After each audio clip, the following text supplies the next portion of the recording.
Ça vient juste de tomber. 10 ans de prison requis contre Sansal. Et c'est un moindre mal.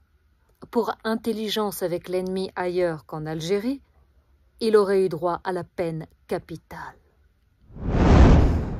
Entre la France et l'Algérie, rien ne va plus. C'est désormais la passion qui parle, depuis que la raison s'est tue. Laquelle des deux nations cherche à pousser l'autre dans les eaux troubles de l'insoumission? Le dernier des prophètes,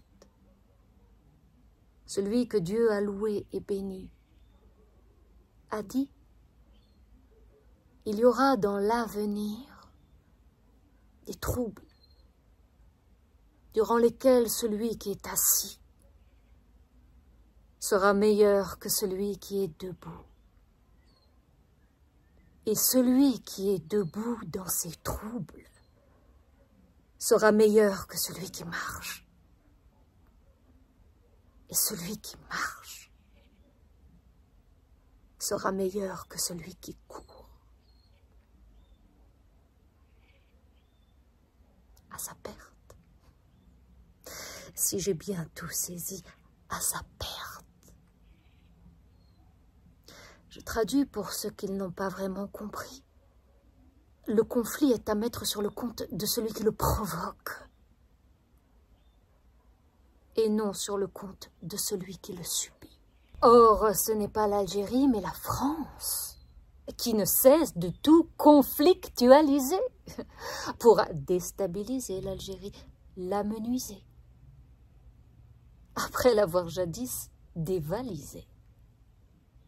C'est la France qui puise dans son imagination pour jouer la folle du logis, parce qu'elle ne supporte pas d'être ignorée par son ancienne colonie, qui demeure au demeurant bien sage chez elle, qui n'ouvre pas la porte aux fauteurs de troubles.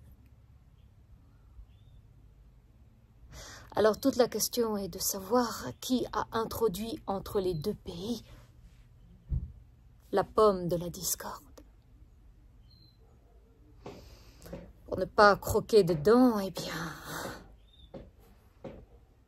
dites-vous que c'est toujours Ramadan.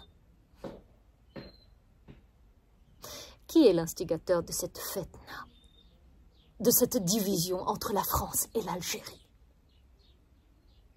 Pour ne pas rajouter de la division à la division, loin de moi cette tentation. Je préfère taire le nom des diviseurs et prier pour eux. Parce que s'ils savent ce qu'ils font, ils ne savent pas ce qui les attend.